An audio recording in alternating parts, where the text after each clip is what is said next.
Donald Trump is currently the oldest person to ever be manning the presidency of the United States, being 78 years and 7 months old upon his inauguration after his re-election in 2024. He has actually held this record twice after his first successful election in 2016, before Joe Rogan, before Joe Biden was elected after his first term and overtook him.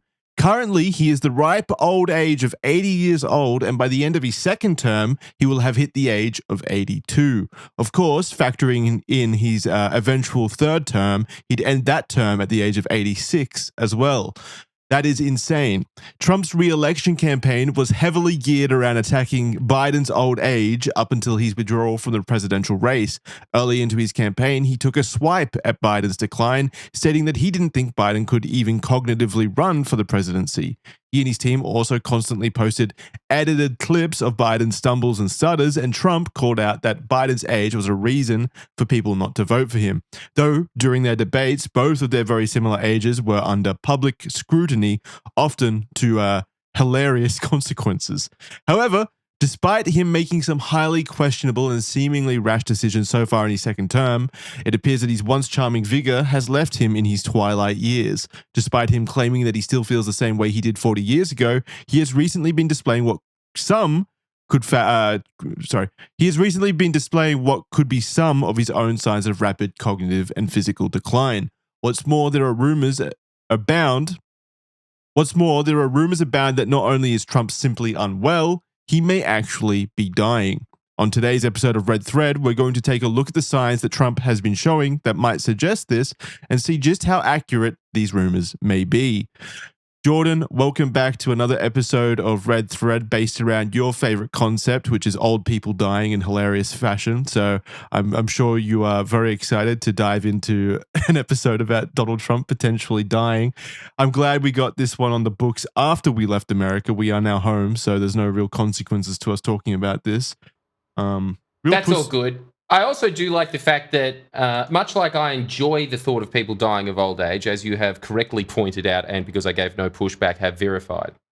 You, on the other hand, hate the idea of old people dying. No. You're very pro-death at a young age. At an old age, you find it tragic. Yes, there's a reverse bell curve here where it's very funny when people die immediately and within the first 20 years of their life, and it becomes very Getting hit sad. by a train, falling out of a parachute and it not coming up. Jackson is very pro these sorts of deaths. It becomes very sad. In a bed, up with loved ones, I love you. After a full life. Believe in That's yourself. when it's the saddest. Yeah. That is when it's the saddest. I hate when old people are in when they're in pain. Well, when old people are grappling with their own mortality, that's when it hurts me for some reason. I don't know why. I've clearly got old person hang-up syndrome or something where I empathize too much with the idea of eventually having to reconcile the fact that you are going to die. When it happens when you're younger, of course that's not meant to happen and it's sad, but at the same time, usually in those cases, it comes out of nowhere and you don't have to grapple with the fact that you are going to die. Of course, there's, situations like terminal illness where you do, but everyone eventually does have to grapple with the fact that you are going to die sooner rather than later once you hit those years. And I think that's, I don't know, that always, it does tug at my heartstrings for some reason. You, on the other hand, find everything funny. So that's good. Yeah. The only thing that I don't find funny is you aging. Austin Powers 3. I think that took it a little bit too far. Other than that, I find everything on planet Earth hilarious. Imagine finding everything funny except Austin Powers 3. Yeah, what a weird hang-up. And in my case, it's exclusively because Mike Myers was looking quite old in that, and it made me sad knowing that he was grappling with his oncoming death.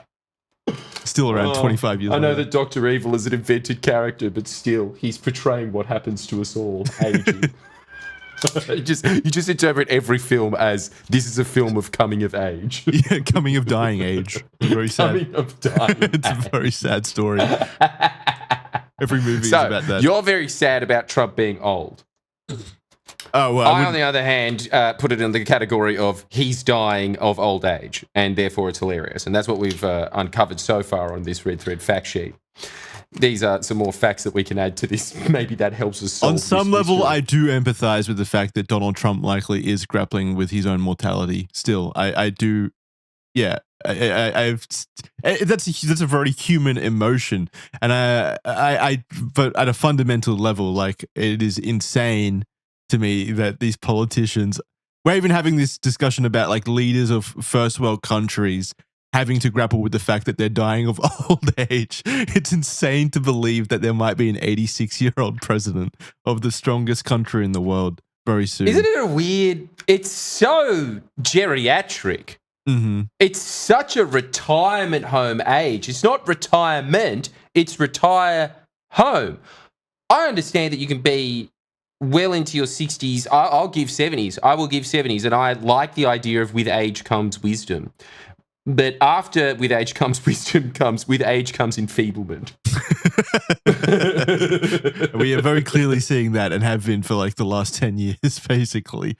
Why did it get so insane? Like after Obama, it feels like everyone just went like old person heavy in terms of who they... I think it is because you need a very long period of time to accumulate a name. These are people that have stalwart retail names, one from stardom, one from politics. But when you're thinking of somebody that no one, like in terms of just name recognition, which is so important to the presidency, who else have you got in the Democrats?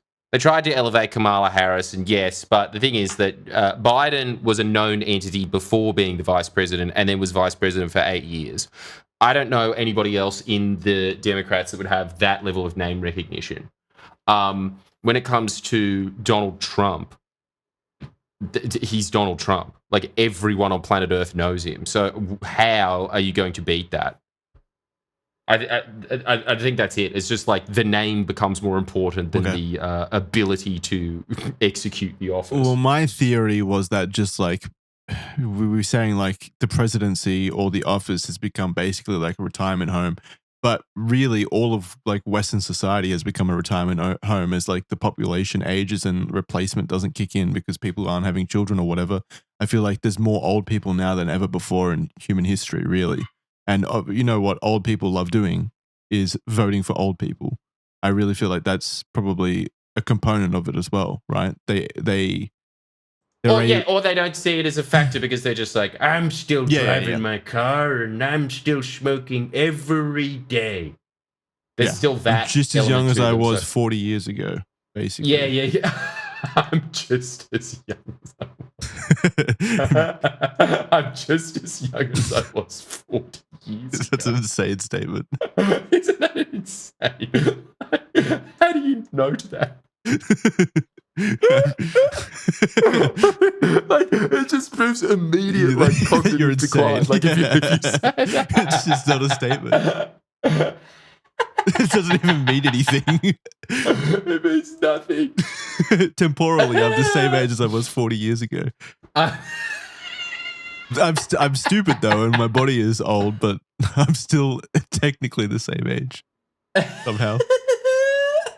All right, so in this episode, we're going to be talking about the fact that Donald Trump may be dying, and not in the sense that we're all technically dying because we are all aging, and so we were all one step closer to death. Not in that Reddit argument way, but in the way that, hey, actually Donald Trump may be dying actively. He may actually actively be dying right now in an advanced stage of slowly coming to the end of his life, or the advanced process of actually passing away, basically. Like he has some kind of illness potentially.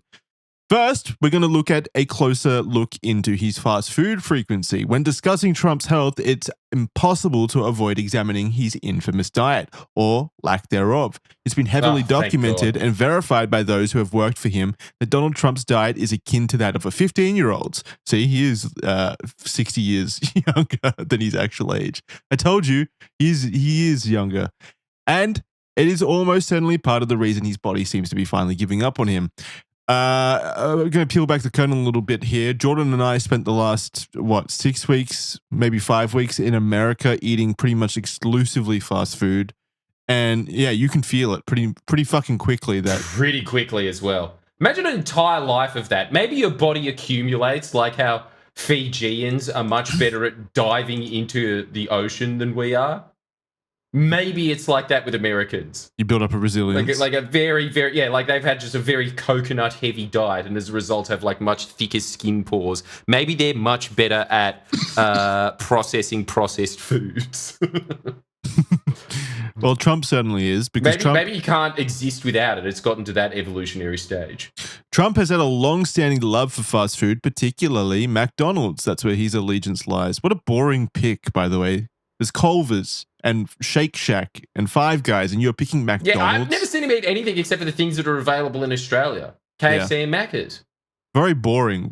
We were thinking that when we were in America, where we were driving everywhere, we would drive by McDonald's, for example. And Jordan and I, because McDonald's is the only thing really available fast food-wise in Australia, other than KFC, Hungry Jack's, and... No, that's it, isn't it? Yeah, that's pretty much it. That's pretty much it. We were thinking, unless you like, guys have a red rooster lurking around in there, which I wouldn't be surprised if you did. We were thinking, like, we were looking at the McDonald's with people inside them, and we were like, why would you choose McDonald's in the land of fast food where you have so many different fast food options, like literally more than you can count, and you're choosing McDonald's in this day and age? Isn't it weird? Maybe that's just because we're Australian and we're like, that's our only option. So when you go to America and you're spoiled for choice, you're like, why would I choose the one thing that I can constantly and repeatedly have back in Australia? Maybe it's different. Look, honestly, Americans generally don't seem to like it. So it's really strange that maybe it's because, you know, when Trump uses a TV metaphor and it's like some cowboy show that hasn't been on air for like 50 years and not even not on air, as in there's no reruns of it. And so you have to basically have like a degree in television history to understand his TV references. Maybe it's the same thing with McDonald's. It was the first fast food, and that's why he still likes it. Reminds him of when he was young. Yeah, I mean, that's probably a thing, right? And it was probably like massive in New York when he was like a young real estate developer or whatever. And I feel like it was probably like the most readily available fast food restaurant in the like 80s and 90s in New York, right? So probably nostalgia for it. It's what he's grown up on. Yeah, that's what I think. Back in 2002, he even appeared in an ad for the fast food monolith advertising the dollar menu alongside our good friend Grimace. Let's have a look at that. I don't know how you do it. I put together some really impressive deals. But this thing you've pulled off, it's amazing. A big and tasty for just $1? How do you do it? What's your secret?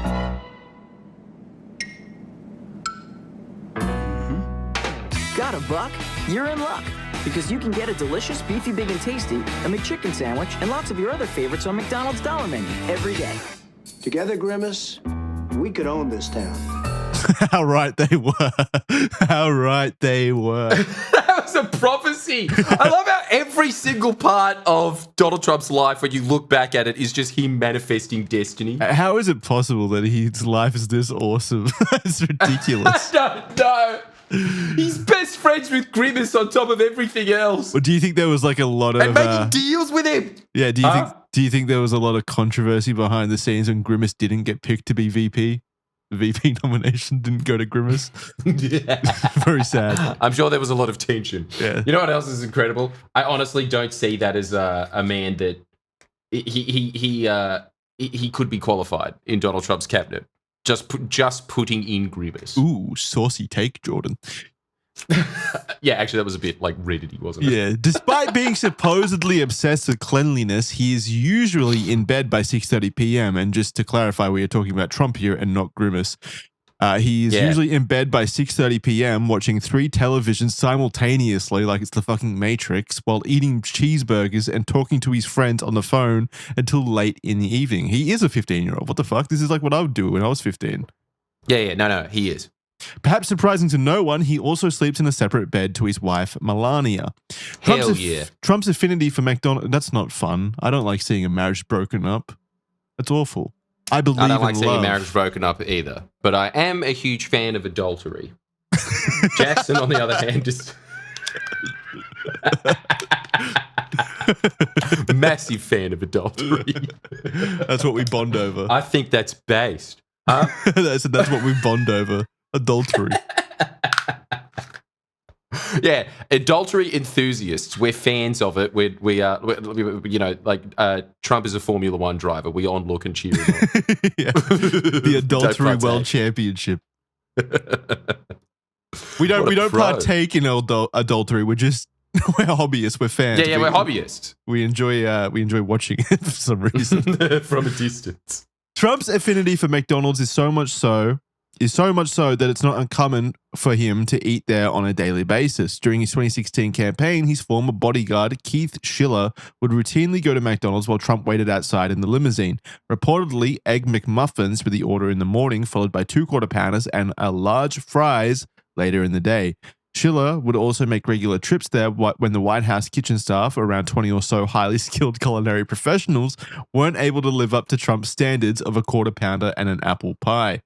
Others have also corroborated this. 2 of the president's former aides recounted that Trump regularly ordered 2 Big Macs, 2 Filet of Fishes, and a milkshake. They also claimed that on Trump Force One, his plane, there were 4 food groups: McDonald's, KFC, pizza, and Diet Coke. For the man watching his figure. Alongside other assorted junk foods like Oreos. Hey, you were munching on some Oreos on our trip. You have the Trump diet. I've never seen a man put away as many Oreos. I had Oreos once. I've never seen. And it's because they were seen small, and I was enamored by it. I felt like a giant eating them. I've never seen a man. Once in my life, I felt tall. Huh? I've never seen a man put away as many Oreos as you on that trip. You were a fiend for Oreos. Jackson. Yeah. What are we throwing glass stones in? Sorry, not glass stones. Why are we throwing stones in glass houses? Glass stones. Why are we throwing glass stones in concrete houses? Stones in rock houses. Yeah. It's just going to break the glass stones. And putting exactly. These priceless glass stones shattered. I hope you're happy with yourself, Jackson. I am. I'm very happy to know that the world now knows of your Oreo consumption. Republican National National don't know about Committee. your M&M because that. Yeah, okay. Oh, okay. What you're going to bring up the M&Ms? You're going to bring up the M&Ms? Let's talk about Trump's diet more, shall we? You're going to bring up a lie. You're going to make up a lie about my eating habits just because I told a little white lie about yours. A white, creamy, Oreo-filled lie. What? So you deny liking M&Ms? I love M&Ms. I just never had any on our trip, unfortunately, much to my chagrin. Republican National Committee Chairman Joe Gruders. Republican National Committee Chairman Joe Gruders also recalled that while on his campaign trail, he would have the fast food ready and waiting for him, and then he would also occasionally combine the burgers together. What is he is. This is like such a 14-year-old thing to do. Getting creative with your McDonald's burgers. Why? He's like a mad scientist of Quarter Pounders. Yeah. I'm a fan. So he's turned a Quarter Pounder into a pounder. Yeah. King. When he got COVID in 2020, his son-in-law, Jared Kushner, said, quote, "I knew he was feeling better when he requested one of his favorite meals, a McDonald's Big Mac, Filet of Fish, fries, and a vanilla shake." End quote. And Coke. And Coke. Another Freudian slip revealed of Jackson's eating habits while he passes judgment on others and ticks the box for 3 out of the 4 Trump food groups. Oh, Coke is so good. Just for everyone at home, I think we talked about it on the last episode, but Jordan did challenge me to going the American leg of the trip without Coke, and I did succeed. I didn't have any Coke on the American leg, but as soon as we took off from America to Japan, you bet your sweet ass I had some Coke immediately. He was making up for mixed time. He started having like 2 Cokes with dinners. No, I didn't. Yes, I never did that. I never did that. No, I didn't. Oh, you didn't? I didn't. Just like you didn't have any M&Ms. There's a lot of things that you didn't do on this trip that I distinctly remember you doing, Jason. When did I have 2 Cokes? And by the way, just to put it out there, I want to make this abundantly clear. I did comment on this throughout the trip. Jordan had way more Coke than I did. He was having Cokes with every meal. I was tempting you, Jackson. You weren't tempting me. On top of that, yes, of course I had way more Cokes than you. You were allowed no Coke. No, but even after that, you were having Cokes way more than I did. Yeah, but I wasn't part of that challenge, Jackson. I want you to accept the fact that we are both the same. We both like Coke. I like it because you like it and you couldn't have it. That's not true at all. You were having it after the fact that I could have it. Yeah. But then, like, after that, I was just... It kind of just seemed like the natural way to have dinners. Yeah, basically, I got addicted to Coke as a gag. Yeah. And so you have ruined my life yet again.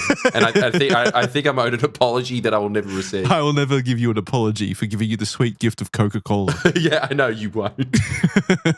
In fact, I deserve an apology for you even bringing that up as a thing that I did wrong. I'm giving you the gift of Coke. You should be thanking me. Okay. During his Coke is a really bad. Just so everyone knows, it's not like basically Jackson is saying, "Hey, I made you addicted to cigarettes. You should be thanking me." That's what you're saying right now. We also determined on our trip that cigarettes are extremely cool. Yeah, they are cool. And I recommend that you smoke cigarettes instead of drinking Coke. That's my personal What is more recommendation. Surely, yeah, cigarettes are way more harmful than Coke. I can't believe that you even had to ask. I know. I don't know why. I got tricked into thinking because they look cool. Doctor. Maybe they've made it healthy since the 80s. I don't know. Maybe they've made giant revolutionary steps. Yeah, I assume that it's a conspiracy cigarettes. in the other way these days. Yes, from the health SARS. Hey, why haven't they made cigarettes healthy? Because I don't think that that's particularly easy. It's kind of just like saying, why haven't they made asbestos healthy? Okay. I guess. Well, you're waiting for me to answer that. Yes. How did they make asbestos healthy? Please do continue. I assume that's what happened. I don't know. I don't know any of this shit. Hey, what about if they made, because vapes just look fucking lame. That's the big issue with vapes. And they smell. Cigarette smoke, I always hated the smell of, but I much prefer it to like the smell of vapes and weed now. I'm so tired of smelling weed in every city you go to. So fucking annoying. Much prefer cigarette smell. Because at least it smells like that person is actually accomplishing something in their life. Yeah, it's the smell of work. It's the smell of work and productivity. But what if, like with vapes, I feel like the thing that makes it not look cool is you're sucking into like a little electronic tube. I think that's the thing that makes it not look cool, right? No. It's also the fact that the little electronic tube lights up at the end, like those little shoes that 5-year-olds wear when they're walking down a mall. Well, yeah, I mean is like the entire aesthetic of it, like the device. Yeah, doesn't look cool. Like it's the entire aesthetic of vape. It's also the idea, which is that I am minimizing damage to my lungs as much as possible, but I still want the benefit of it, and I also want it to taste like strawberries. Everything about vaping's lame. What if you put it in There's no risk. What if you put it in a traditional package so that you could hide the fact that you're smoking a vape and it looks like a cigarette? I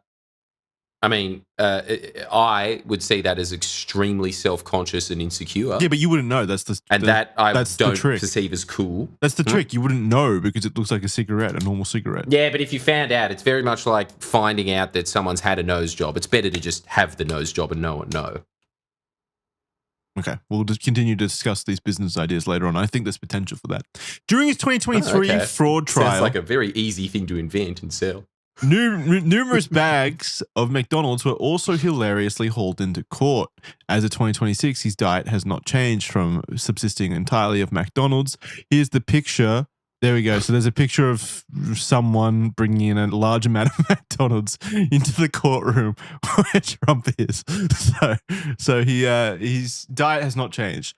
It's not as if he's ashamed of his diet either. In 2019, he infamously invited the National College Football Champions, the Clemson Tigers, to the White House, where he served the pro athletes all of his favorites, including McDonald's, Wendy's, and Domino's.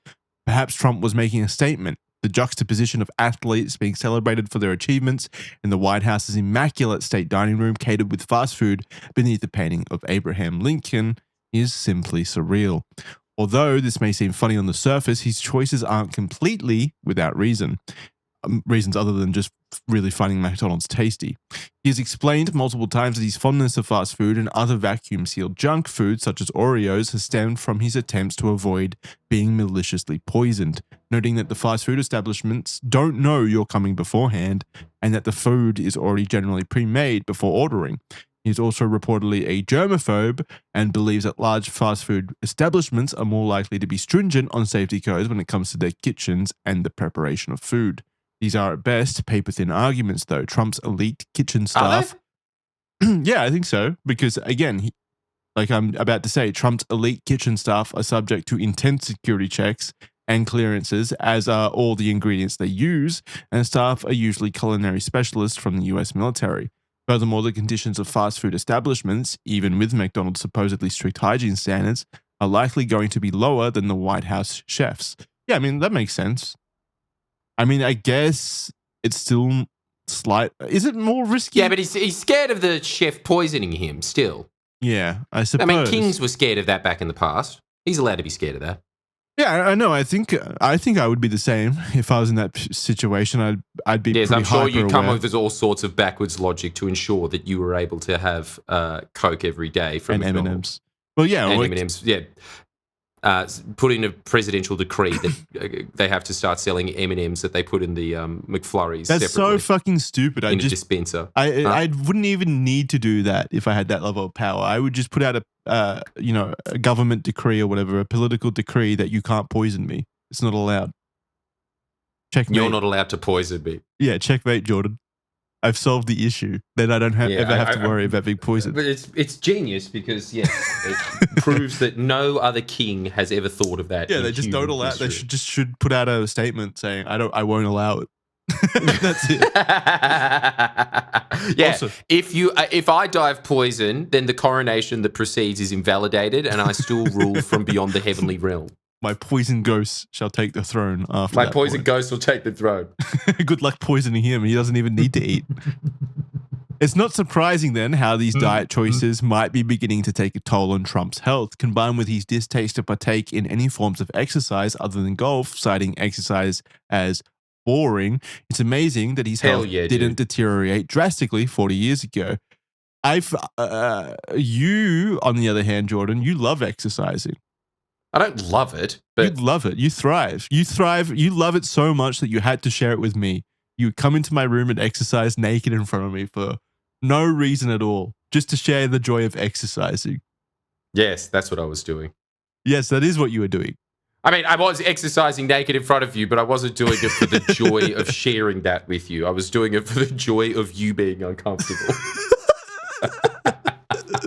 Mission succeeded on both fronts. I really liked how the first time I did it, Jackson's mouth actually dropped and he stared with like he couldn't comprehend what was happening. Well, I couldn't because I'm not, surprisingly, I'm not used to someone barging into my hotel room with a little skip rope, bending over in front of me, pulling down his pants and starting to exercise with said jump rope. I'm sorry that doesn't happen very often in my life, Jordan. There was no need to drop my pants. That doesn't have anything to do with the exercise. No, you could do it. You could do it with pants. Yeah, you were ad-libbing. You were trying to get the endorphins moving faster or something. I like to be comfortable. So we've covered Donald Trump's marvelous diet, subsisting or consisting entirely of fast food, which already makes him a medical marvel in my eyes, going 80-something years based entirely on fast food diet. But now let's have a look at his other medical marvels. So Trump's infatuation with his vitality has long predated his current term and even extends well before his initial campaign in 2015. He's been on record several times about his relationship with his health, giving us useful insight into how he views his own physical well-being, as well as counterintuitive advice, some of which directly contradicts fundamental understandings of health and wellness. Firstly, Trump's germophobia has underpinned much of his perspectives on health. In 1993, Trump falsely remarked that AIDS could be spread by kissing on the Howard Stern show, a notion that was actively being dispelled by multiple health and disease authorities at the time. He doubled down, not only suggesting that it was transmissible via saliva, that's what is shared when you kiss people, that's the gooey stuff in your mouth, but also compared the AIDS paranoia with the dating scene to fighting in the Vietnam War, and that AIDS-positive carriers are deliberately and maliciously spreading the disease. Let's have a listen to that. Hell yeah, lit. Less. What is your germ phobia at that point? Yeah, germ phobia is a problem. Yeah, but you get germ phobia is a problem. No, come on. You have to be very selective. You have a real problem. Right? Seriously, when you pretty dangerous out there, Robin. I know. But when you hop, it's like Vietnam. Landmine. No, it is. It is. The dating scene is like Vietnam. No, dating is like being in Vietnam. You're the equivalent of a soldier going over to Vietnam. It's like war out there. That's right. There's mines all over the place. You know, if you're young and in this era, and if you have any guilt about not having gone to Vietnam, Right. we have our own Vietnam. It's called the dating game. That's right. So when you go out there, as beautiful as these women are, you're saying, hey, wait a second, a lot of these girls are beautiful. They've been with lots of guys. And you start French kissing them and stuff, and then you're going, wait a second, I could be exchanging bodily fluids here with AIDS. Well, I saw a report the other day, you may get AIDS by kissing. Well, yeah, Okay, it's yes, possible. And I believe AIDS that. by kissing. And isn't it true that the reason that you stay with Marla now is because you know she's AIDS-free, so you don't. So even though you would like to date lots of other girls, Well, he's not with Marla, though. What he are you is with saying? Marla. Well, I will say this. It's a lot better nowadays to have somebody who's a fabulous woman that you like and that likes you and do the single thing, because this is pretty rough stuff out there. There was a report the other day. I saw a major report that you get AIDS from kissing. Now, Hey, never mind that. You can get AIDS from sitting this close to the band. Look at these guys. All right. Okay, so there is Donald Trump's take on AIDS. Man, I wish Howard Stern and Donald Trump stayed the way that they were for the last 40 years. I mean, Donald Trump kind of did. Yeah, that's true. That's true. He did. I just mean, I wish that they hung out more. That's all. That's all I wish. Out of everything that has happened over the last 30 years, I would trade it all for that one consolation. But Howard Stern got too good for Donald Trump and their friendship deteriorated. Heartbreaking. Trump is also dissuaded from shaking... Bad friend. Trump is also dissuaded from shaking hands due to his alleged obsession with cleanliness. Although as president, he rarely has a choice in this, he did write about his aversion to the gesture in his third book, stating, quote, "One of the curses of American society is the simple act of shaking hands. And the more successful and famous one becomes, the worse this terrible custom seems to get. I happen to be a clean hands freak. I feel so much better after I thoroughly wash my hands, which I do as much as possible." End quote. He's a 15-year-old. Such a weird statement. Man, everything this man has ever said in his life is funny. He's never skipped anything. Huh? I was going to continue.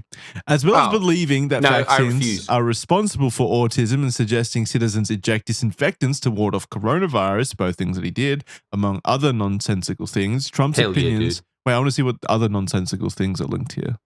So he warned against vaccines and falsely said that they cause autism in 2009. He wrongly disputed the CDC's medical advice in the 2014 Ebola outbreak.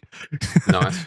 As President Trump offers questionable scientific claims on the novel coronavirus, which we all experienced and all remember. So yeah, he's got a history of repeating, let's say, scientifically unbased or... saying statements that fly in the face of the known science at the time, just freely. And well, he's a strong opinion man. Let's put it that way. He has opinions, and he doesn't need a scientific degree to espouse those opinions. No, because it's his opinion. For instance,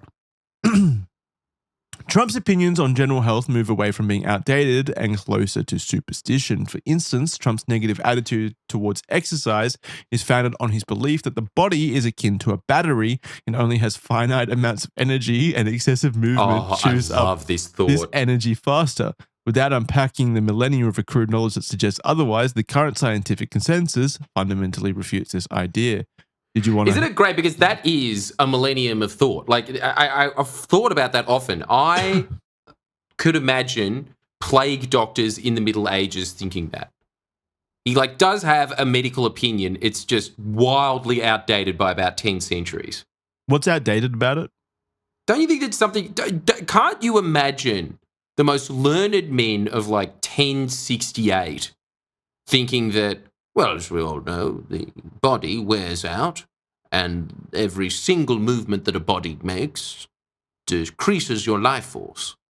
Okay, so that would have been it's actually about mortality. You have a finite amount of actions you can take in your lifetime, and eventually your battery degrades to the point where it's just dead. I think that's what he's saying, isn't it? Well, yeah, because I was trying to understand this, because you... on a day-to-day basis, if you exert more energy, of course you're going to get tired and need to recharge, using a battery metaphor. Of course, how is that wrong? I like how you are a big fan of this Yes, I am. thought as well. It's just this phrenology, the thought that there are certain demons that possess human beings causing ailments. Jackson. No. I'm just saying, it's natural that your battery. I mean, it's you say my battery is drained today. I need to sleep now. Like it is. Yeah, but I think we're using the metaphorical sense. I think that no, I know Trump we don't is have using batteries. a medical thought. Huh? I know we don't have batteries jammed inside us that are running dry. Literal batteries. Not like the Energizer Bunny. I can imagine you thinking that. No, I just... And you've just every now and then shove a couple of AAAs up your butt. I think it's an apt analogy, though, to say that, like, the more actions you take in a day, obviously you are going to get tired and need to recharge your battery. But I don't think that's what I think he's saying your life battery. Yeah, no, and that's what's wrong, obviously. Like, he's saying, like, the more actions that you take in a lifetime, the sooner you die, I guess, which is just obviously not right and not correct. There's the physical activity trajectories and accumulation over adulthood and their associations with all cause and cause-specific mortality, a systematic review and meta-analysis. So there's a giant scientific... Why has somebody done this? For me, there's a giant scientific study here about that premise, which Jordan just read the title of, that seems to be the scientific consensus that fundamentally refutes the idea that Donald Trump is espousing that we all have giant batteries inside us that will eventually run dry. I don't know what to say about this. Being consistently active is associated with around 30 to 40% risk reduction in all-cause mortality, while increasing PA is associated with 20 to 25% lower risk of all-cause mortality. What does PA mean? Physical activity. Okay, so frequent physical activity reduces your chances of dying by 30 to 40%. Yeah, but Donald Trump is arguing against that and saying taking more physical activity, aka exercising and stuff, drains your battery faster and so you die quicker, which is the wrong thing. Like, obviously you get more tired doing it and you know your battery drains, but it makes you healthier long term. Yes. Of course. Of course. I'm glad we got to the bottom of that. Nonetheless, Trump has flaunted his so-called incredible genes as a reason for his supposed string of luck when it comes to his health, pointing to his mother and father passing away at the ripe age of 88 and 93 respectively as evidence of this. He may be right, as his decades of relative physical inactivity, heavy-set stature, and love for fast food haven't slowed him down, at least until now. I mean, all that proves, really, that entire point has nothing to do with Donald Trump's genes. I guess it's got a little bit to do with Donald Trump's genes, but it's mostly, whenever I hear things like that, facts about that, all I can think about is they wouldn't be alive if they were born into a different socioeconomic class of people. Like, they would probably be dead at like 50 or 60 when they don't have access to the best doctors, the best, professionals, and the best medicine to extend their lives to let's just say an unnatural degree. Yeah, it is unnatural. You're right. So that's all that ever proves, is that, yes, people do live longer, surprisingly, when you have all the money in the world. No doubt, Trump's health is likely a secret sore spot for him, and he's gone to great efforts to ensure the public aren't aware of any shortcomings in this domain. This is especially true following his 4-year-long offensive on former President Biden's vigor, and the attention on his own ailments have proven to be a sour irony in his second term.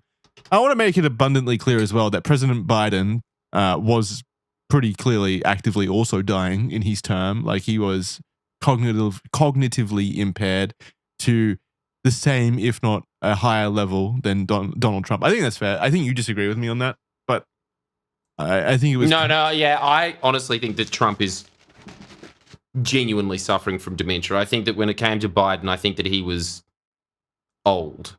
I think that dementia is different to what people think it is. Like, you forgetting things is being old.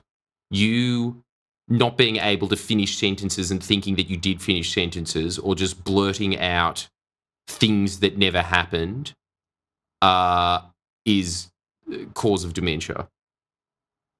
It's definitely possible. I still think that if you watch the presidential debates going into the second term of Donald Trump, it was pretty astonishingly clear which of the candidates was more mentally impaired, I would say. And I think that was abundantly clear to even the Democrats at that point, which is why they made the decision that they made. And I think it was abundantly clear to even left-leaning voters that it was abundantly clear that Biden was more mentally impaired at that time. Of course, there could be a different argument now. I mean, it's not like Biden is less mentally impaired now, but I'm saying like Donald Trump could be more mentally impaired now. But at the time of the election, I think it was pretty abundantly clear to everyone that Biden was going through some form of extreme mental decline and shouldn't be leading a country, which is why pretty much everyone agreed that it wasn't the path forward. Yeah. It's my only contention with it is that I think it is old age, which is a form of cognitive decline. But I think that what you don't Trump think it was dementia? You don't think it's the same? I don't think it was dementia. I don't think it's dementia. Whereas I think that there's a long history. Man, you know that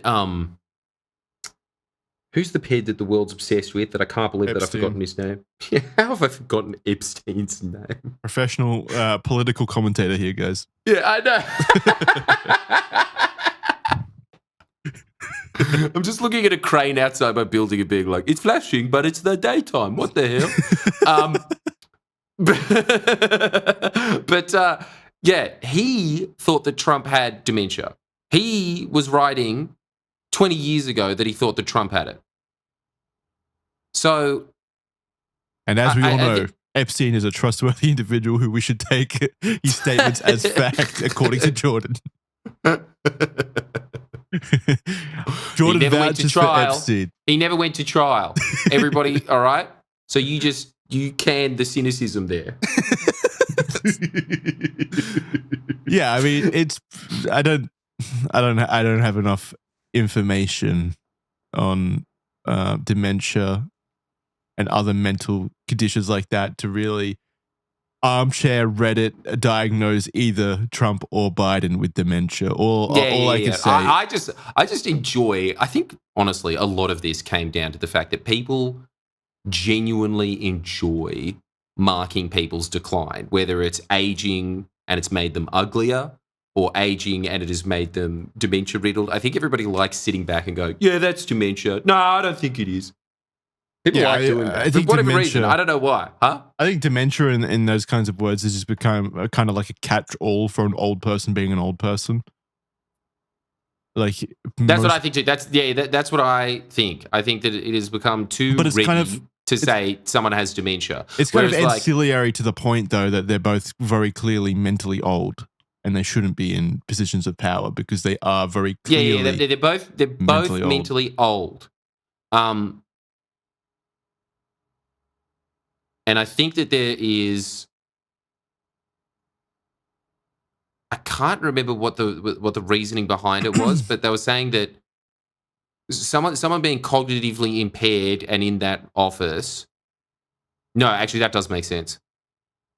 Someone that's cognitively impaired and in that office obviously isn't ideal, but like someone with dementia in that office is actually quite dangerous because it's easy to lead them into things. I think that's the problem with people that have dementia. Yeah, probably. I think that it's probably dangerous either way, but yeah, I don't know, probably. The question as to whether or not Trump is dying is far more difficult to answer when his own published medical records are questionable at best or otherwise flat out fabricated. The skepticism surrounding Trump's health is more or less self-inflicted, as many might recall Trump's first-term campaign health debacle more than a decade ago. Holy shit, a decade ago. Ugh. Isn't it incredible? Man, that's sad. I often think about that, how much the world has thought about Donald Trump over the last 10 years, collectively. How much mental bandwidth has that man taken up? A full decade. A full decade. Whereas, like, I swear to God, I think about Trump far more than I think about my parents. Yeah. It's close for me. I do think about your parents quite a bit. In early December of 2015... Hey, I didn't say anything about your parents, Jackson. I think about them far more. In early December of 2015, Trump declared on Twitter... Have you called them recently? I have. I called them today. Bullshit. I called them today. Have you called your parents recently? I'll be calling them to check up on that. You... Hell no, I haven't called them because I have all of my mental bandwidth taken up, worried sick about your parents and your relationship with my them. Parents and Trump. That's all the mental bandwidth that Jordan can afford. That's all I can afford. At the great expense of all of his personal relationships, including his relationship with me. He cares more about my parents. And Trump. Yeah, and Trump. I forget Trump. Yeah. In early December of 2015, Trump declared on Twitter that his personal longtime physician of almost 40 years, Dr. Harold Bornstein, would conduct a medical examination and publicly release the findings within 2 weeks, stating, "quote It will show perfection." End quote. Hell And yeah! What a quote. Indeed, is what it revealed. The letter of the medical exam, seemingly expedited and released just a day after Trump's Twitter announcement, read more like a list of positive affirmations rather than a medical report. In it, Dr. Bornstein signed off that Trump was indeed in excellent condition in every listed facet of health, showing, quote, only positive results with extraordinary strength, stamina, and cardiovascular performance. The letter closed out with, quote, if elected, Mr. Trump, I can state unequivocally, will be the healthiest individual ever elected to the presidency. Anyone with a, end quote, anyone with a modicum of reasoning skills was immediately dubious of the letter, however, and no evidence to the contrary was ever provided. That was until a couple of years later.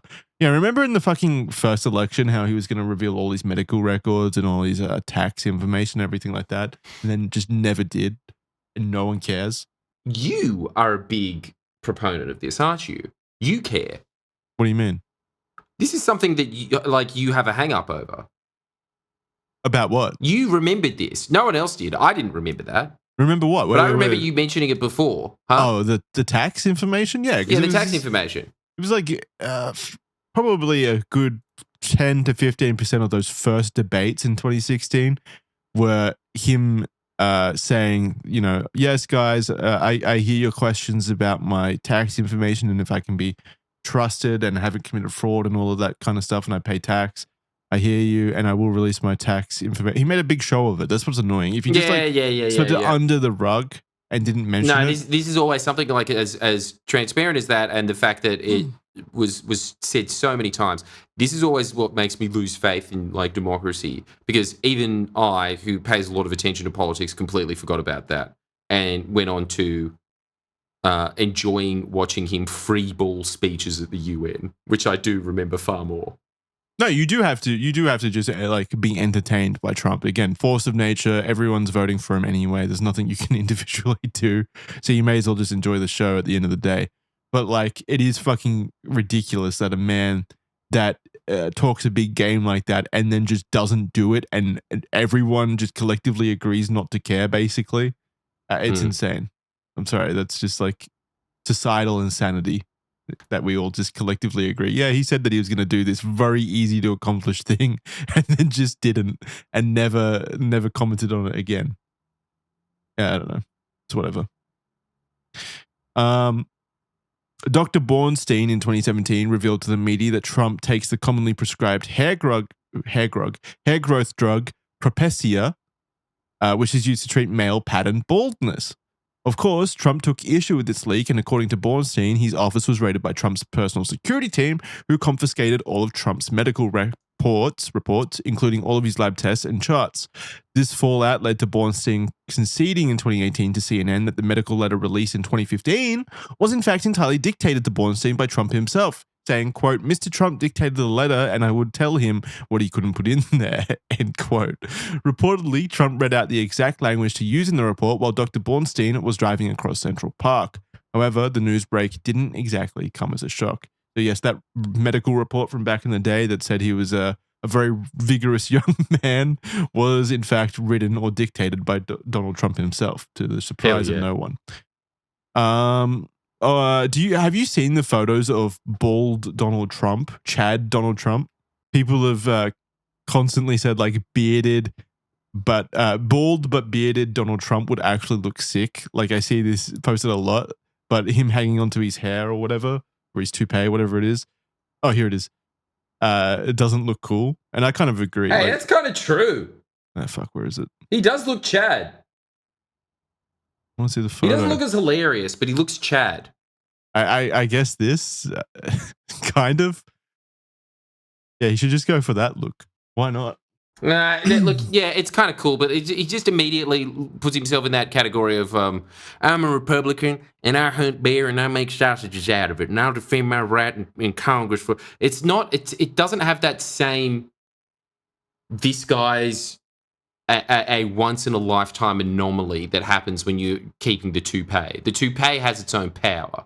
Yeah, it's such a signature look. He's kind of got to keep it.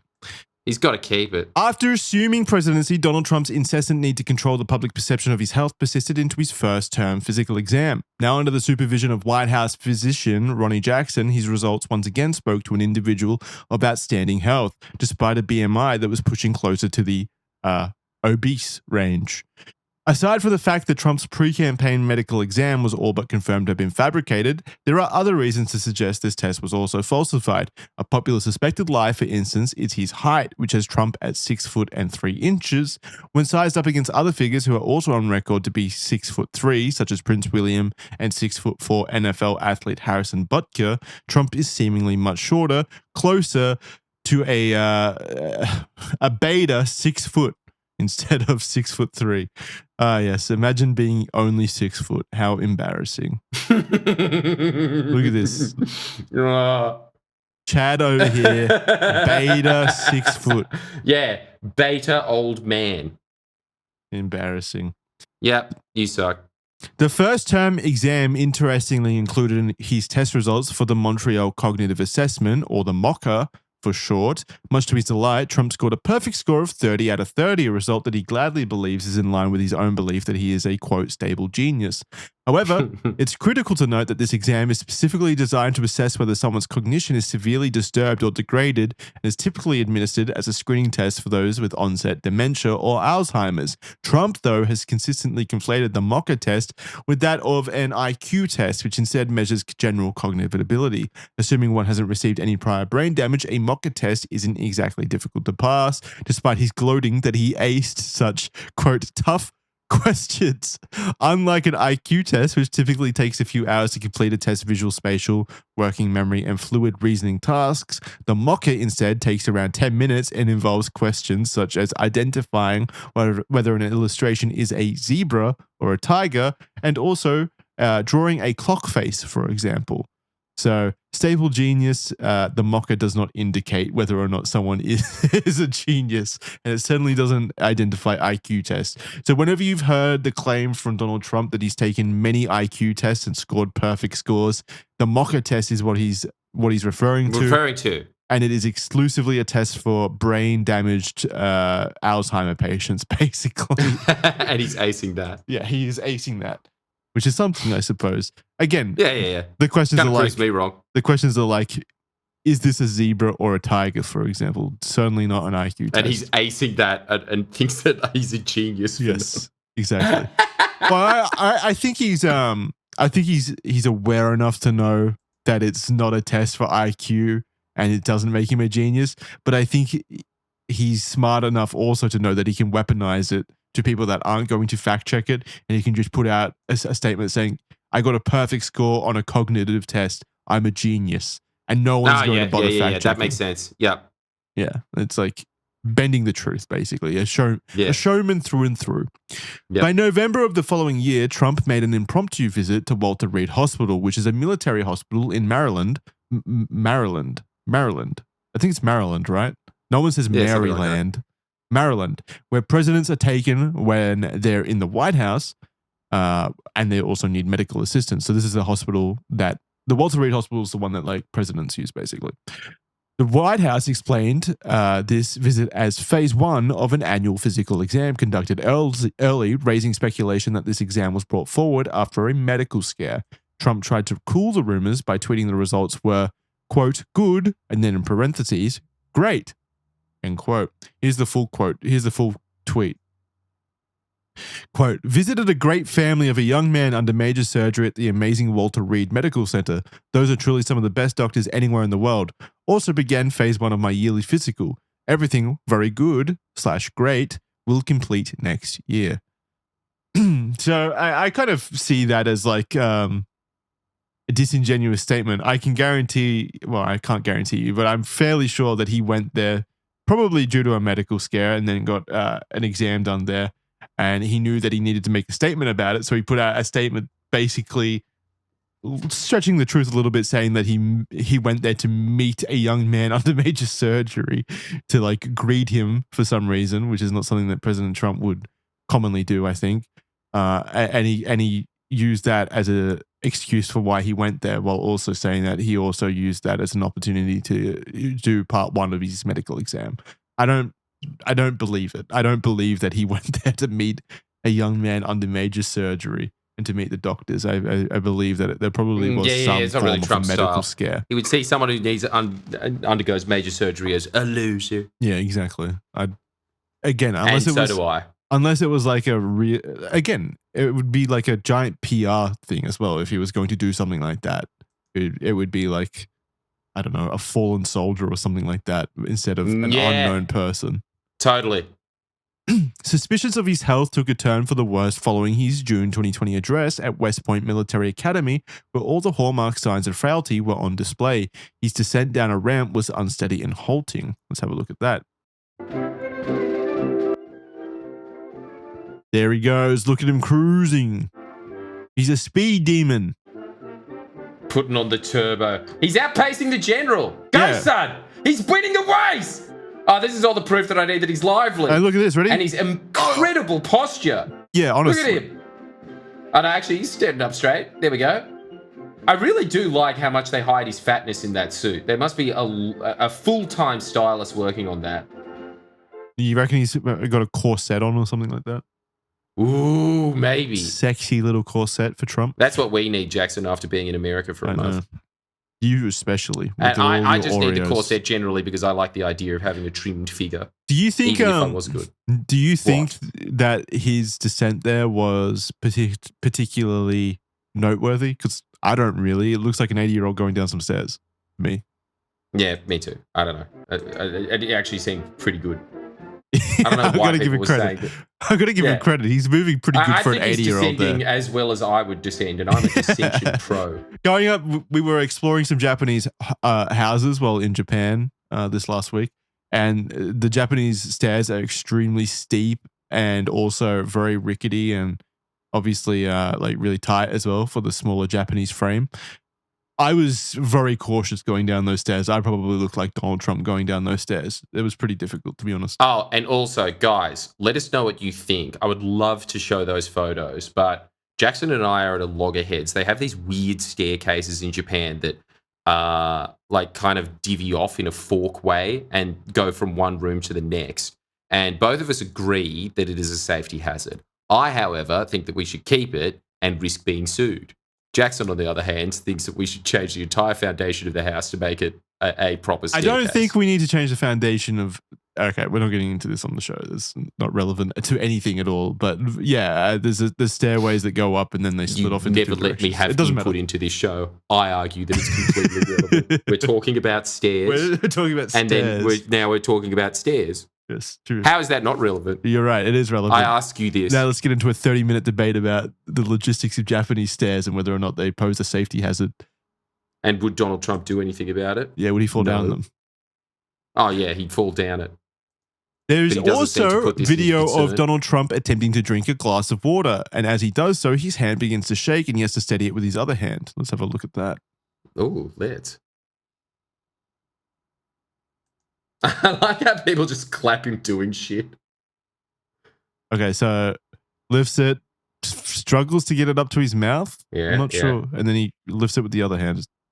Not sure about that. No, come on. This is all conspiratorial nonsense. It's a bit needlessly. I mean, to be fair, like Biden copped it as well. True. But go wild. Following his speech, hashtags such as #TrumpIsNotWell began trending online. Psychiatrist Bandy Lee made scathing remarks about his cognition, calling for a brain scan. These comments subsequently cost her a position at Yale University, given the public comments violated the so-called Goldwater rule, which prohibits psychologists making remote diagnoses about public figures without proper examination. True. I still listen to them, though. Trump's rebuttal came swiftly, blaming the quote, very long and steep and very slippery, end quote, ramp. Also pinning the careful walking on his leather-soled shoes and comparing the ramp to, quote, an ice skating rink, end quote. Despite his claim that oh, man. Despite his claim that Despite the claim that he ran the last 10 feet of the ramp, as we saw, clear video footage of the event contradicts this statement. Concerns over Trump's health were fueled further after his hospitalization from contracting COVID-19 in 2020. Testing positive on the 2nd of October, Trump was flown to Walter Reed Hospital by Marine One. His oxygen dropped to alarming levels twice and was subsequently treated with an experimental Regeneron monoclonal antibody cocktail, remdesivir, and dexamethasone, an aggressive regimen which indicated that this was not a trivial cold for the president. Pulling through, he was discharged on the 5th of October, but not without downplaying the severity of his ordeal on Twitter and removing his mask as he returned to the White House as a symbolic gesture. However, this reaction to the virus certainly wasn't indicative of an individual with so-called excellent health. Give him a break. Everyone got COVID during COVID-19. I got COVID like 3 times. He's a president. He's meeting a lot of people. Like, I honestly, this is convincing me that Donald Trump is absolutely fine and, in fact, immortal. It's convincing me that he's immortal. That's what it is. I mean, it does sound like he kind of almost did die at that. His oxygen dropped to alarming levels twice, and he was treated with an experimental monoclonal antibody cocktail. I don't even know what that is, but it sounds like he almost died, I think.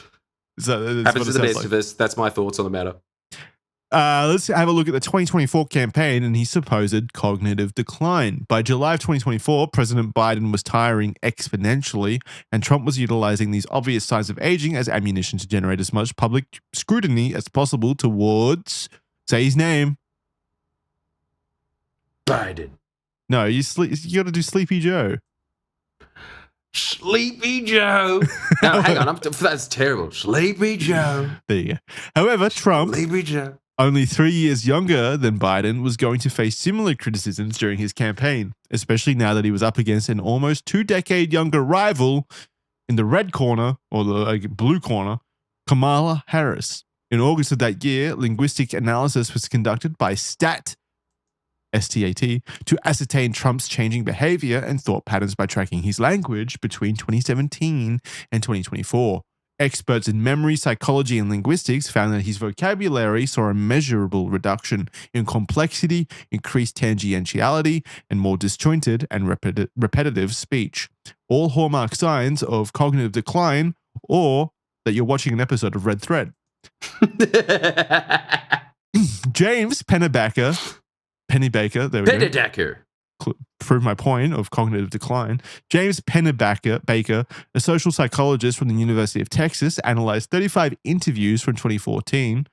Fuck, see, Jesus Christ. We are just as fucking mentally stunted as Trump. Well, I am. From 2015 to 2024, identifying a rise in so-called all or nothing thinking, which, to be fair, that does sound like Trump.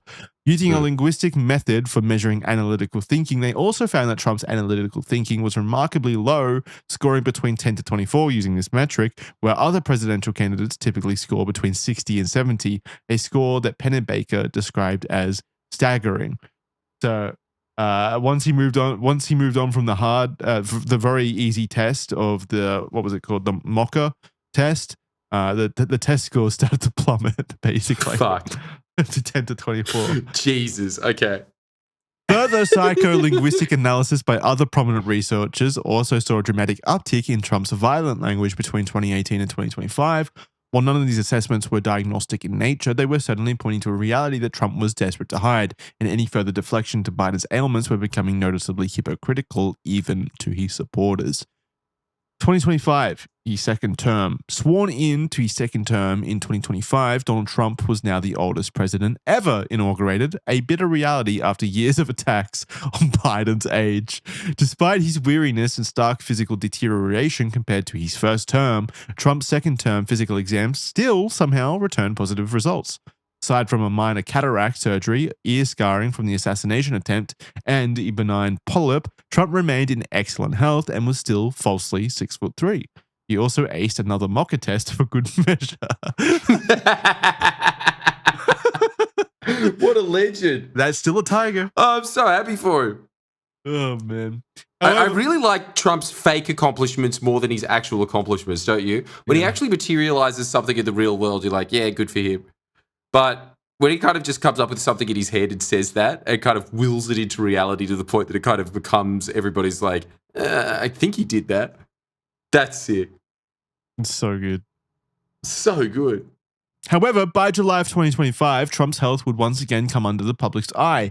Attending the FIFA Club World Cup final, Trump was pictured with visibly swollen ankles and a bruised concealer-covered right hand. Social media was alight with speculation and medical rumors, and less than a week later, the White House returned with an announcement that Trump had been diagnosed with chronic venous insufficiency, or CVI. And we've got a picture right here showing those beautiful ankles, those darling ankles, hidden away. Oh, yes. Show them again. I love looking at this. They're so beautiful. Take them off. Oh, it's like the 50s. I'm getting all horny over here looking at this old man's ankles. Yet again. CVI, in short, go fatty, is a common vascular condition amongst the elderly in which the veins struggle to carry blood back to the heart, resulting in blood pooling in the extremities. The White House confirmed that their medical team found no cause for concern for more serious life-threatening issues like deep vein thrombosis or arterial disease. Additionally, the hand bruising, which we've all seen pictures of, caught in press photos, was brushed aside by his aides, who attributed it to his frequent handshaking, calling him a, quote, man of the people, and also his aspirin use. Okay. and his aspirin use. How is that an excuse, by the way? If your president is so frail that he's getting bruised hands from shaking hands, that's just as much as a condemnation of his health, in my opinion. Yeah. Like, come on, how's that an excuse? I don't know. It's a weird one. That's a very I don't know. Like, it's just kind of confirming that he's got an issue with his hands. They're getting bruised from very light treatment, from very light physical activity. Insane. But they also attributed it to his aspirin use, although others speculate it may also be caused by daily IV drip administration for some unknown illness. Reportedly, Trump was given compression socks to treat the swelling, but stopped wearing them because he, quote, didn't like them. Throughout 2025, Trump was regularly captured with concealer on his hands to cover the bruising. His age and deterioration saw continued coverage, especially after being spotted on multiple occasions dozing off, in a collection of 25 times, for example, at public events including the funeral of Pope Francis, visiting the Saudis, cabinet meetings, and a Board of Peace conference. Consequently, his recent years of Sleepy Joe heckles backfired painfully into a running gag of so-called Sleepy Don commentary, although Trump has remained adamant he closes his eyes because he finds it relaxing, and is often quoted the press in a blink who run with a sleeping story. Let's have a look at the photos of these 26 times Trump has seemingly fallen asleep in his second term. So here's Donald Trump struggling to stay awake during Lindsey Graham's funeral, closing his eyes. I find it powerful. He does look kind of powerful. He does. He looks like a gecko powering up. Look, his head is tilting. He is actively falling asleep. Sleepy Don. Yeah. Sleepy, here's another. I close my eyes in MIDI meditations. Here he is. But sleeping sort of is pretty close to meditation. He can get away with it. It's fine. Here he is falling asleep at, who is this? The falling asleep in public events, especially when there's fireworks going off or MMA fighters getting kicked in the head, I think that is probably one of the best pieces of evidence. Of mental decline. Yeah. Yeah, here he is falling asleep at the Pope's funeral. Falling asleep with Saudi Arabia. Yeah, look, there's a lot. There's a video here from the... Where was the one from? There was one where he was like ringside, wasn't he? There are so many examples here of him falling asleep. Let's just be clear about that. There are a lot of examples. It keeps going. And there's a lot of yelling in the background and he's still falling asleep. I want to find the one where he was at the ringside fight for America 250 or whatever it was. Yeah, here we go. Freedom 250. A giant boxing fight is going on. Crowds roaring, fireworks and stuff going off. Here he is falling asleep ringside. That is one tired boy. That is that footage right there. That is my most memorable shot of Donald Trump since he served McDonald's. That's what I remember him of for the most. He's asleep. He's dead asleep. God, he looks so peaceful as well, doesn't he? I know. Looks I very want to happy there. I want to give him a kiss on the forehead. Yeah, me too. Sweet dreams, my prince. Labor Day 2025. Rumors of Trump's health issues reached a new peak when his suspected death took hold of social media in late August of 2025. This followed Trump's apparent disappearance from public life over a period of 6 days. Over the Labor Day weekend, Washington, D.C. diplomat and correspondent Laura Rosen posted that Trump had no weekend events planned, nor was he seen around the White House, news which garnered almost 40 million views. Hashtags such as hashtag Trump is dead and hashtag where is Trump began going viral across TikTok and X, with baseless conspiracies circulating the internet that there was an ongoing cover-up. Satirical X account Did Donald Trump Die Today even deviated from their scheduled daily post of no to tweet, quote, yeah, he likely died, lol, end quote, attracting more than 14 million views. The rumors were fueled when self-proclaimed TikTok psychics declared that Trump would die on August 28th, as well as other social media doctors who only a week earlier... I didn't realize that there's such a thing as TikTok psychics. Of course, it's TikTok psychics. Social media doctors as well, though. Okay, that's a next level. Social media doctors, I can sort of understand some of the degree quickly diagnosing and saying, yeah, I think you've got a broken foot, something like that. But TikTok psychic is next level brain rot, don't you reckon? Yeah, definitely. So cringe. But yeah, they were predicting his death just a week earlier. And also claiming that the doctors were claiming that Trump would die within 6 to 8 months, remotely diagnosing him with congestive heart failure.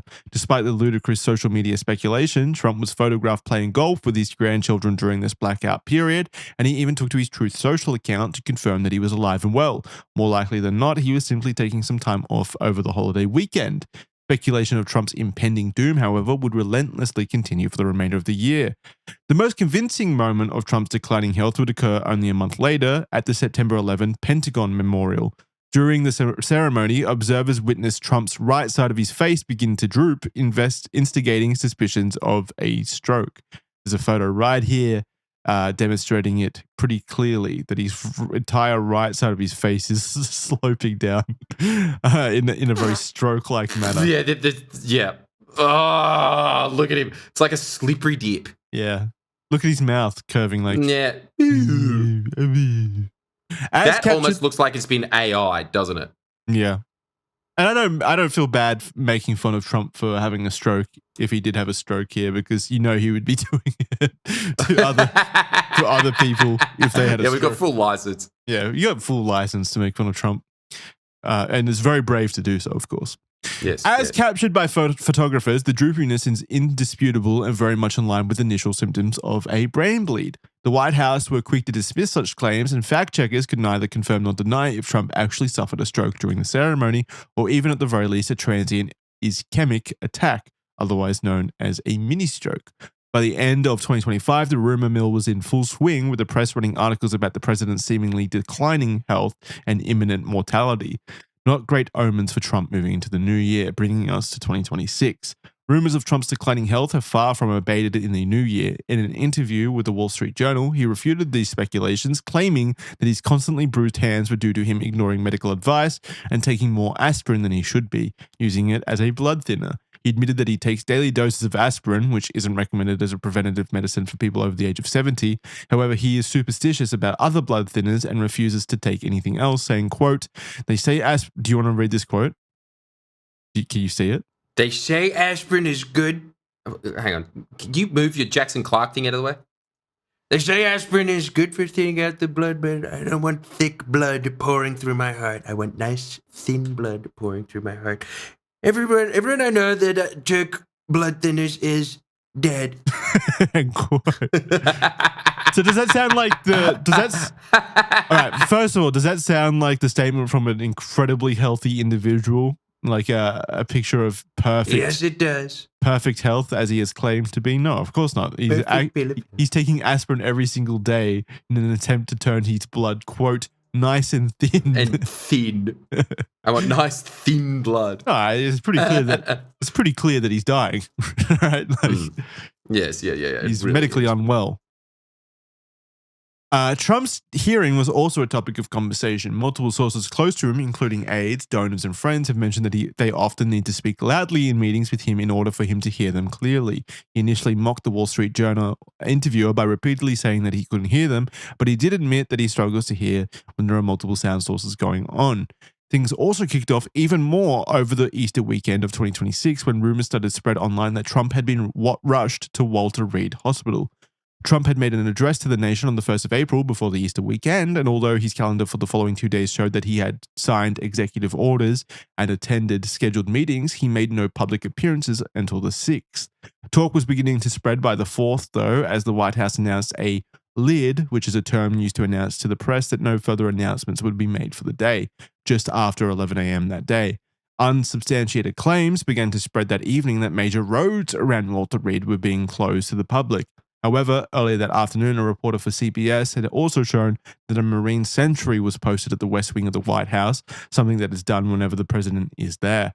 This did little to quash the rumors, though. People began posting footage of him leaving the hospital, which turned out to be recycled from 2024, and a picture of him struggling up a small flight of stairs as well, which also turned out to be AI generated. Over the course of the weekend, terms relating to Trump and Walter Reed Hospital had been mentioned across social media hundreds of thousands of times and interacted with by users in the millions. Trump himself also didn't help these rumors. Although he was seen leaving the Trump National Golf Course on the 5th, sitting in the back of a car on his phone, he was also still online for a lot of the weekend.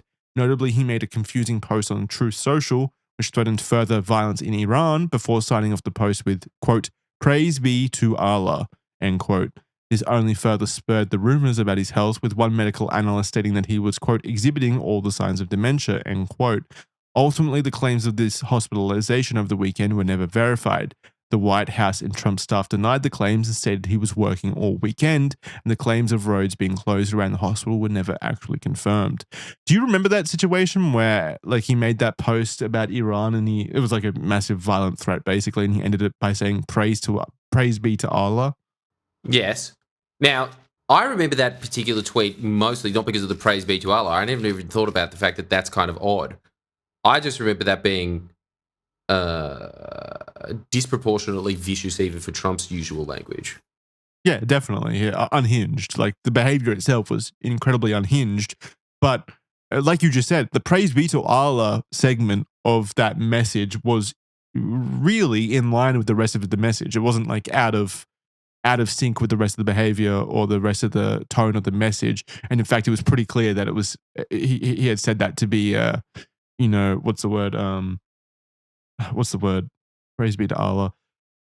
Like, he was insulting them, basically. Like, it was pretty directly insulting to them and making fun of their religion and such. Yes. But then I saw a bunch of people like tweeting that, he's clearly cognitively declined because now he believes in Allah and shit like that, and he forgot Christianity or whatever. Like, he forgot that he was a Christian, and he said praise be to Allah on Easter weekend and shit like that. I did see tweets like that, people saying that that's the reason why he was medically unwell. When, I mean, it's pretty clear that he was doing it on purpose. You could claim, I guess, that the disproportionate tone of the message, the very violent tone of the message itself was a sign of dementia. I think that is perfectly fair.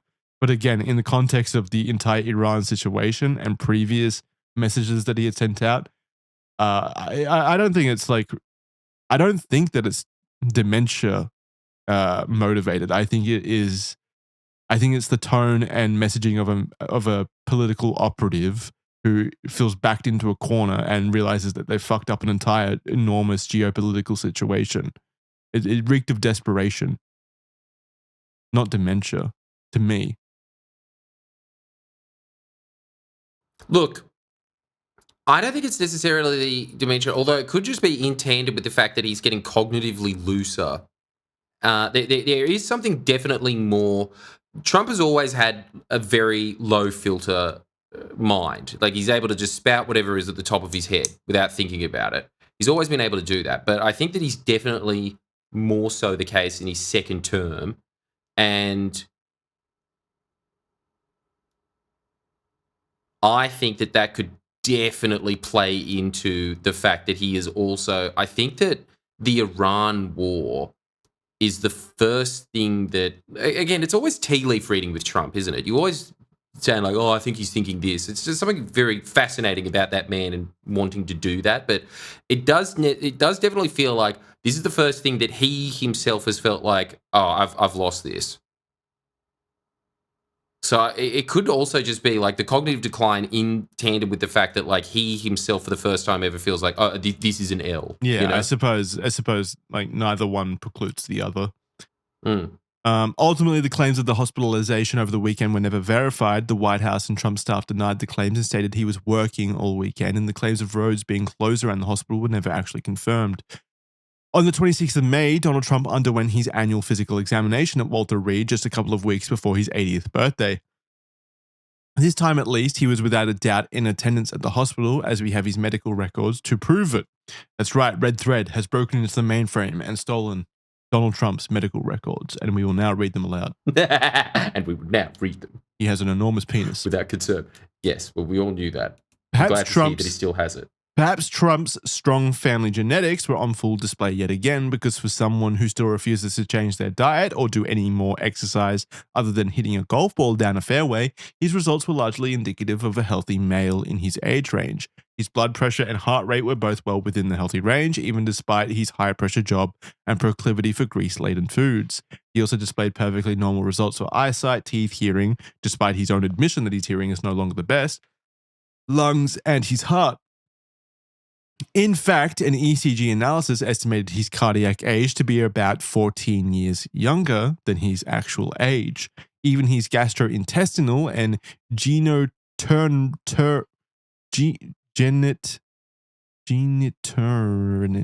What the fuck? Genitourine. Genitourine. Yeah, what is that? What the fuck is that?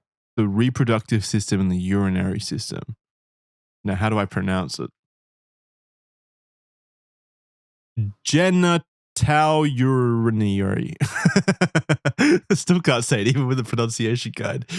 Genitourinary. There we go. That system.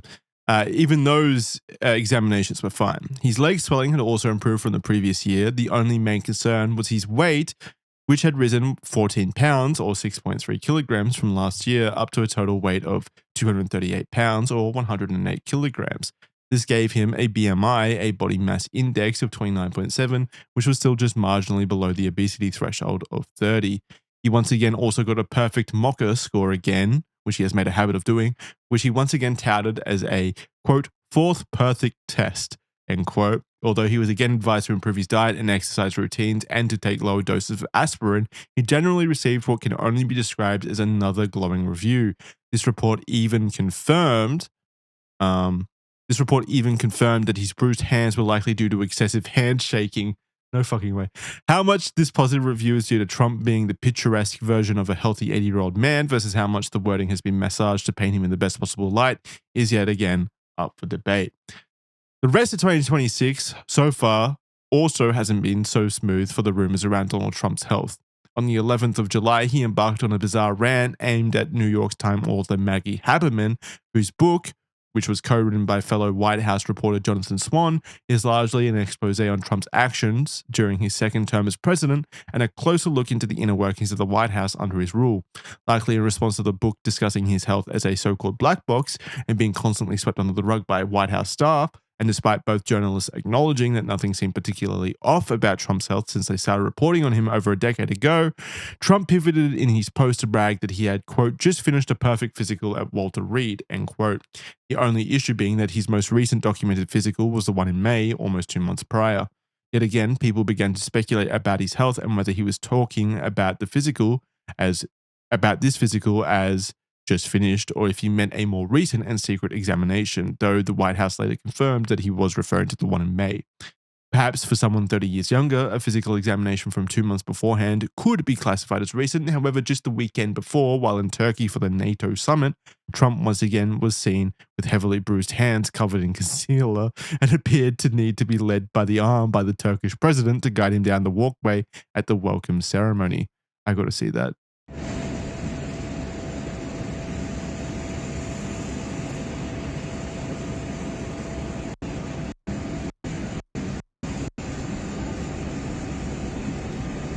God, they're both so old.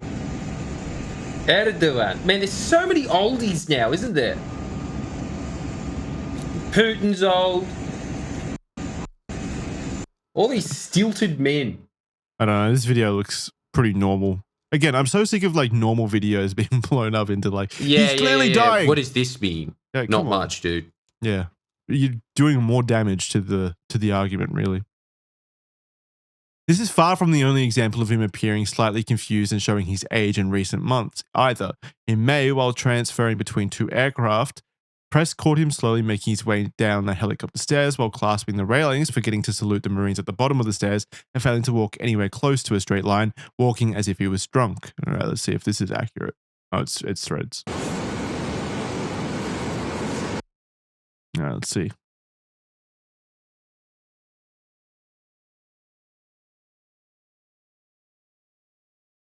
What? He looks fine. He looks normal. What are we smoking right now? A bit of a stilted gait there. Yeah, no. Okay, all right. No, there's just something weird about that. Come on. Jackson, please. He's walking this direction. He's walking in weird... He's all over the place. Higgledy-piggledy. It's like he's getting blown around with the wind. It was a windy day. Yeah, but there's like very weak hands. I want to watch it then again. he just goes up the staircase like a pro. One more time. Okay, not one more time. Show me where it happens. Show me where he fucks up. That looked normal. That's fine. Pulling up his pants. Fixing his shirt. Got to do that. Walking to the right. Tires. See, there we go. Yep. But then he looks to the left and starts walking that way. To the left, and then his hand does some weird spasm. Yeah, it looks a little bit weird, but like. And then again. But he's walking over to the plane that he's getting into, like, which is to the left. Yeah, okay, that last one is fine. That's acceptable. And he salutes as well. Very respectful. Yeah, whatever. Yeah, it could just be moving around there because he saw someone that he knows. Yeah. Whatever. You make up your mind, I guess. if you think that is the sign of a man close to death or not. Some onlookers also speculated that he seemed to be wearing some sort of discreet brace in his leg to aid his walking. Other compilations showing his strange and awkward gait have also been shared online in recent months and certainly don't paint the president's health in the best light. Let's have a look.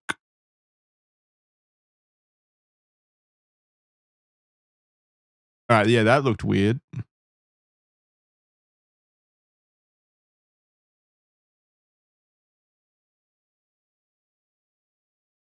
A little bit weird. Like he's swinging his legs. You see that? How he swings his legs?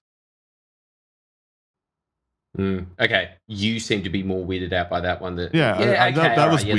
That is weird. That one's fine. I don't have an issue with that one. I don't know, man. Like again, I'm kind of just like, look at this. Look, old people walk weird sometimes. Yeah. But let's see how he's doing. He's like, and a little bit of this, and a little bit of that. Yeah. He also had his infamous moment of confusion where he inadvertently hogged the spotlight at the FIFA World Cup trophy lifting opportunity. I think that's just because he's an attention whore. Yeah, this has nothing to do with age. He would have done this 4 years ago too. There he is in the photo.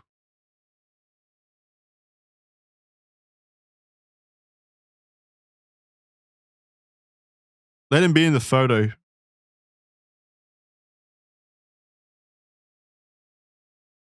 It is awkward. What are you talking about? He adds. Yeah. He adds. The team it's way better having there. Trump there. The team wanted him there. Huh? The team wanted him there, clearly. Yeah, of course. Yeah. He was doing them a favor. There were also some rumors that sprung up around late June which claimed that a powerful new weight loss drug called retatrutide, fuck, I hate these fucking medicine names, retatrutide, yet to be approved by the FDA, which was prescribed to just one person via the FDA's compassionate use provision. This is essentially a loophole which can give people with life-threatening or terminal illnesses access to drugs yet to be approved by the FDA, essentially allowing them to be test patients for the new drugs. This single person who had been allowed access to retatrutide was simply described as a 79-year-old man at the time of the request in April 2026, and that high-level health officials were involved in the request, suggesting that the man was very important, well-connected, or both. This was even brought up by Democratic Representative Ted Lieu, who also drew the link to Trump and pointed out his constant tiredness, confusion, and physical issues, as well as the White House's secrecy surrounding the president's health issues.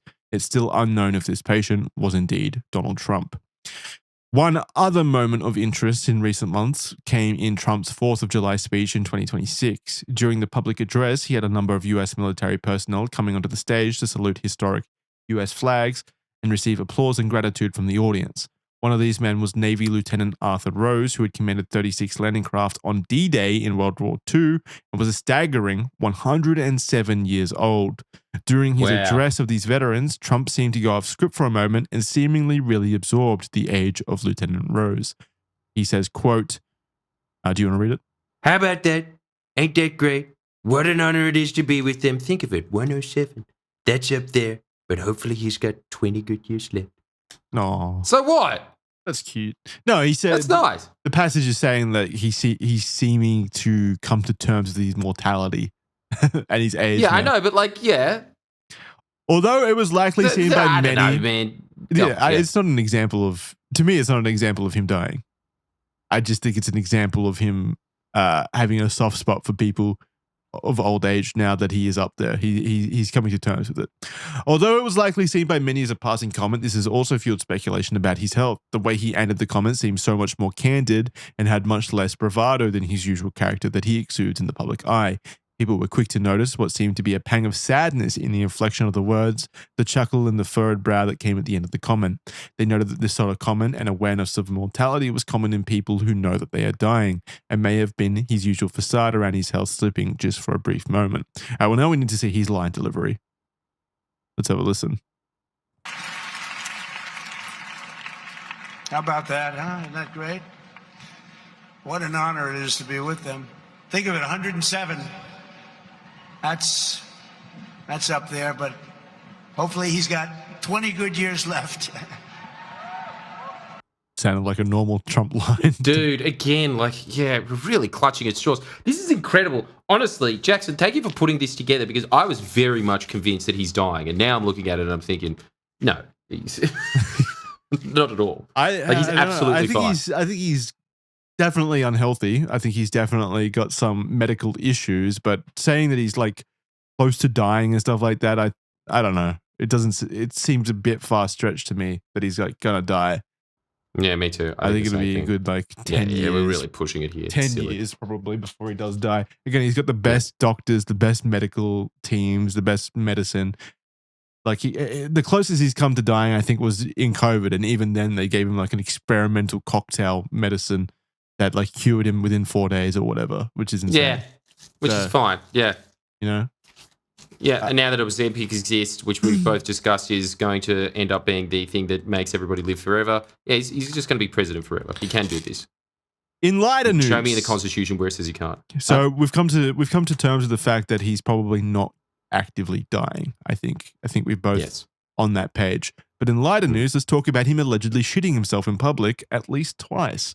To cap off our look at Donald Trump's supposed declining health, let's take a look at a bit of a funnier occurrence, that being the President of the United States seeming to have shit himself in public on 2 separate occasions during his presidency. These are both, of course, speculative, however, both seem to have some degree of merit to them if looked at in the right context. The first and perhaps most telling instance occurred in late January 2026 after signing an executive order in the Oval Office. While discussing the order with the staff members surrounding him, there is some audible noise that sounds suspiciously like a wet fart, followed by a plopping sound. Almost immediately after this, Trump says thank you and promptly wraps up the event, with the press instantly being shooed out of the room by staff. Viewers were quick to pick up on all of these signs and point the finger at Trump, perhaps doing what no one else had ever done: shit their pants while sitting behind the desk at the Oval Office in one of the most powerful and prestigious positions in the world. No. Okay, let's have a listen. All right. So I'm going to turn this volume up. Addressing that because chemists are coming up with new opioids faster than the government has been able to keep up. We're going proactive on these new chemicals. That's great. I hear fantastic things. Thank you all very much. We really appreciate it a lot. Thank you, Oz. He's doing a fantastic job. Thank you all very much. I appreciate it. Thank you, please. Thank you. Mr. President, can you respond to the new... Did you hear it? No. It was around the 33-second mark, so you hear it like... Did you hear it? Yeah, you kind of hear it squeak out. Up with new opioids faster than the government has been. Again, come on. This could just be like a sound muffle. I hear this all the time. People always like pick out some day talk show host or something and said they farted on camera. It's like they're moving on their couch. New opioids faster than the government has been. Yeah, potentially. I thought, because I always hear these secondhand and people say like, oh, he shot himself. I don't think that anymore. But look at the person in green. She like grabs her nose. She looks very uncomfortable. Ready? Mr. President, can you respond to the new Fox poll that says people think ICE is attacked? Something's clearly stinky but she's there. just checking. Okay, all right. She scratched her nose. Well, it's entirely possible that these events so silly. well, it's entirely possible that these events were all coincidental, and that perhaps the media were rushed out of the room due to other scheduling in his calendar following the event. As some people pointed out, it certainly seems suspicious at the very least. A more recent instance happened in July at the funeral of politician Lindsey Graham. Reports came out that Trump had once again shit himself and caused a terrible smell to pervade the cathedral. Most notably, the Secret Service agent sitting directly behind him seemed to be visibly struggling with a bad smell. Let's have a watch. See how Jordan can kill this one. I want him to do it. All right, look at that face. That's a face of someone that just shat themselves. No. Oh, you think he shit himself? No, that's not the conspiracy that I'm adding here. But like, he smelled someone that shat them. Look at that. Or he's just really emotional. He loved Lindsey Graham. He's holding back tears. Something's making him hold back tears. What do you reckon? That is actually kind of believable that he smells something really bad. Yeah, and Trump kind of looks like he's relieved after that too. Yeah. Once again, that's more believable. Once again, these reports were unsubstantiated, but rumors of his incontinence were beginning to gain some traction, with some people claiming that, quote, you can smell Trump around the corner in the White House. His incontinence is that bad, end quote. In fact, comedian Noel Kassler has alleged that Trump has been terribly incontinent as early as the early 2000s whilst working on The Apprentice, so much so that filming would often have to be paused so that he could be changed. Kassler was also very willing to reveal some of Trump's other quirks and proclivities, which others supposedly haven't done due to signing NDAs whilst working with him. All right, that's pretty unbelievable, right? Like, he's been shitting himself and pissing his pants since the early 2000s, and now, like, this is the first time we've been hearing about it. I find that extremely hard to believe. Especially if you're a man that famous. Yeah. Could have a really good PR team. A physical therapist, Adam James, who has experience dealing with elderly patients, also stated that he believed Trump's health was indeed deteriorating. He suggested that Trump is likely incontinent due to receiving IV diuretics on a daily basis, which can make you need to urinate more than normal and consequently lead to incontinence issues. I believe that he probably does have some level of like incontinence. I think that's probably, especially if he's taking like heavy drugs every single day. And I think that the bruising on his hand probably is a sign that he's taking like daily IVs and things like that. I don't think that's at all too crazy to think. So it's possible that he's incontinent, but I do also think that he's probably not going to die. Again, I think that a lot of this is really, really stretching it. Let me put it that way. I think a lot of these videos are very clearly just an old person walking and things like that. Him falling asleep at events and stuff is definitely a sign to me that he is mentally impaired, let's say, or he's just a very tired 80-year-old, which of course, like most 80-year-olds I know go to bed at like 5 p.m. in the afternoon. They're tired people. They're fucking old. Of course they are. So that's not at all surprising. As opposed to like sitting in events that you have to pay attention to all the time. It is something though, that like apparently if you do have heart problems, and this is something that he does, how he just tweets all night and then falls asleep during the day. Apparently it does screw up your circadian rhythm if you have heart problems. But again, it's a tangential. This is all... It's more or less, we are TikTok psychics at the moment, aren't we? Yeah, to me, he's a normal, an unhealthy 80-year-old. Like, that's all it is. Like, he's very clearly just... Yeah, a fat 80-year-old. A fat 80-year-old. So, there's nothing really here for me to really dive into, honestly. Either. It's pretty straightforward to me. Yeah. He could be mentally impaired, but I think more realistically, he's always been the same level of mentally impaired. He's just more tired now because he's older. That's about it. Look, I wouldn't have had this opinion at the beginning of this. I think that we have done everybody a public service by saying that Trump is just fine. But So I don't know. I really feel like this was a big conspiracy theory that I was buying into. And now that you've seen evidence, it's now I've seen all the evidence of it, I'm like, oh, this is pretty poor. Yeah, honestly, I kind of feel the same. I think a lot of the evidence is not circumstantial. What's the word I'm looking for? Heavily scrutinized to the point where people want to believe it so bad that there's a level of cognitive bias going on where you're not looking at these videos like objectively, I think. No, I don't think so either. I think that we kind of want him to be sick, so it's something that we can talk about. I think that's all that's happening. Well, no, there's definitely like motive from people to want him to be sick and to die because people hate Donald Trump, of course. There's definitely that element of it, but there is also something about people hiding their health that is irresistible. It's also the same thing that there's that conspiracy going around that his son, Barron, is autistic. And then you get all of those clips and you could make anybody look autistic. Especially me. Yes. Yeah. And he's clearly not. Everyone, he's fine. Who, People me? that like dinosaurs and trains are definitely not characteristically autistic. As of 2026, there is still no full disclosure as to Donald Trump's overall health. Well, I'll disclose it right now. He's a fucking old son of a bitch. Like, it's pretty... Yeah. I'll disclose. My diagnosis... You're old as fuck, dog. That's why you got to stop electing 80-year-olds. And the White House still seems to be very hesitant to reveal any major information. This means that a lot of these instances are still entirely speculative. It's also important to note that a lot of these moments, such as the shaking hand when drinking the glass of water or the drooping face looking like a stroke, seem to be isolated incidents. Similarly, his general confusion, odd internet tirades, and his awkward gait when walking seem to come and go, rather than continually trending downwards. Perhaps this is indeed simply signs of general wear and tear of an 80-year-old body, but at the very least, the public can largely agree that Trump definitely has some issues plaguing him in his old age, whether he's game to admit it or not. And yeah, I agree with that. I agree with that ending.